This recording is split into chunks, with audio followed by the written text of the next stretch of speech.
شادی کی پہلی رات دولہا دلہن کے کمرے میں داخل ہوا اور داخل ہوتے ہی کمرے کا دروازہ بند کر کے دلہن کے قریب جا کر بیٹھ گیا۔ دولہے کے قریب بیٹھتے ہی دلہن بنی بیٹھی بیوی نے کہا، خبردار مجھے ہاتھ مت لگانا، میں کسی اور سے محبت کرتی ہوں، یہ زبردستی کی شادی ہوئی ہے، اور ہاں تم کچھ بھی کر لو میری محبت کبھی بھی تم حاصل نہیں کر پاؤ گے، نہ میں تمہیں کبھی چاہوں گی۔ پہلی رات کی دلہن سے یہ باتیں سننے کے بعد وہ لڑکا بڑا حیران و پریشان ہو کر اسے دیکھنے لگا اور سوچنے لگا کہ یہ میرے ساتھ آخر کیا ہو گیا۔ اس کی آنکھوں میں آنسو بھر آئے۔ جب کچھ سمجھ نہ آیا تو وہاں سے اٹھا اور نماز پڑھنے کے لیے اس نے اپنا مصلی بچھا دیا۔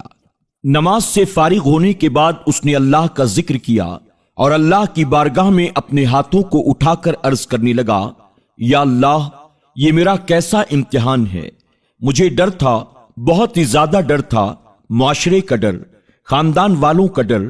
میں ایک مڈل کلاس فیملی سے تعلق رکھتا ہوں اور ایسی اونچ نیچ پر ہمارے یہاں عزت کا جلوس ہی نکل جاتا ہے۔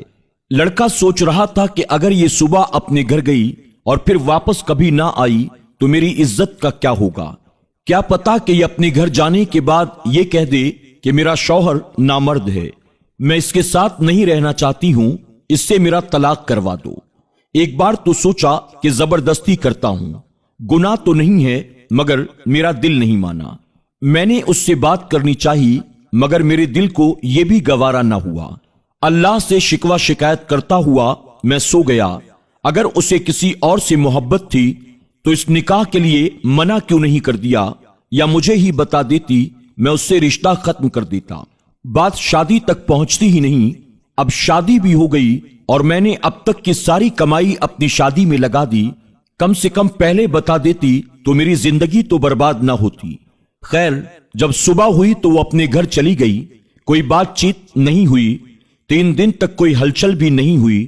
3 دن کے بعد اس کی امی کی کال آئی، بیٹا تم آئے نہیں اپنی دلہن کو لینے، تو میں اسے لینے کے لیے چلا گیا۔ میں نے وہاں بھی کوئی بات نہیں کی، ہم واپس گھر آ گئے۔ میری بیوی میرے سامنے تو نہیں بلکہ مجھ سے چھپ کر ہر رات کسی لڑکے سے بات کرتی تھی۔ میں نے اس سے پوچھا تک نہیں، بس ایک بار پوچھا تھا کہ کیا اسے طلاق چاہیے، اس نے کہا نہیں۔ اس کا جو فون پر عشق تھا اس سے مجھے کوئی مطلب نہیں تھا۔ 5 ماہ ایسے ہی گزر گئے۔ میں کام سے تھکا ہارا رات کو گھر واپس آتا، کھانا باہر سے کھا کر آتا تھا، اور جب بھی گھر آتا وہ فون پر لگی رہتی۔ ایک دن اس سے پوچھا کہ کیا ایک بات پوچھوں؟ میں نے کہا ہاں پوچھ لو۔ اس نے کہا کیا تمہیں مجھے دیکھ کر طلب نہیں ہوتی؟ میں نے کہا شادی کے پہلے بھی میرا اپنے اوپر کنٹرول تھا، تمہیں کیا لگتا ہے اب بھی نہیں ہو سکتا؟ مگر اس رات بات کچھ اور تھی۔ میں سویا ہوا تھا کہ میرے موبائل کی گھنٹی بجی۔ فون میرے دوست کا تھا۔ اس نے کہا کہ تمہاری بیوی کسی مرد کے ساتھ فلاں ہوٹل پر بیٹھی ہوئی ہے۔ مجھے پہلے تو یقین نہ ہوا، لیکن جب اپنی بیوی کو گھر پر میں نے نہ پایا تو مجھے بے حد غصہ آیا، اتنا غصہ کہ مجھے میرا دماغ غصے کی وجہ سے پھٹتا ہوا محسوس ہوا۔ میں نے اس کی عزت رکھی اور کسی کو اب تک کچھ بھی نہیں بتایا۔ پھر اس نے میری عزت نہ رکھی اور میں ہوٹل کی طرف چل پڑا۔ خود کو پرسکون رکھا، وہاں اس کو کسی غیر مرد کے ساتھ بیٹھا ہوا دیکھا تو آواز دی اور کہا چلو گھر چلو۔